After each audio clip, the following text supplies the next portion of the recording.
Hey guys! Magandang umaga po. Ayan. Matagal-tagal na din ako hindi nakapag-upload. Kaya mag-upload na lang kasi sayang naman, di ba? O nagba-vlog kasi ako sa kabilang plataforma kaya sayang naman tong video kung i-delete ko, o di ba? Ayan, papunta daw kami ng Malaysia and Singapore. Ayan, punta na tayo sa airport. Ayan, pagkatapos namin mag-check-in ng mga bagahe ay manigarilyo daw dito sa labas. Ayan. At pagkapasok naman ay maglakad daw kasi ang layo daw ng gate. Ayan. Lakad muna tayo. Exercise din yan. Ayan, maglakad.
Ayan, papunta na tayo sa loob para makaupo at makapagpahinga na rin habang mag-aantay ng lipad, Darna lipad. Ayan.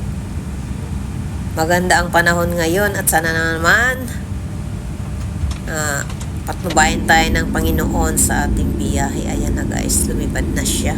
Lipad, Darna lipad na. Ayan, bye-bye ni Hong for a moment. Yan, 5 araw doon. At saka sana maganda ang ating bakasyon at walang mangyaring masama, di ba? Takot ka rin, di ba? Minsan kasi, di ba? Alam nyo na yung bumagsak, di ba? Tapos na ako nagbayad, tapos na ako nag-book dati, di ba? Tapos biglang may bumagsak, di ba? Nakakatakot din naman, pero hindi na. Magdasal ka na lang. Ayan, ang ganda ng ulap ngayon. Ang ganda ng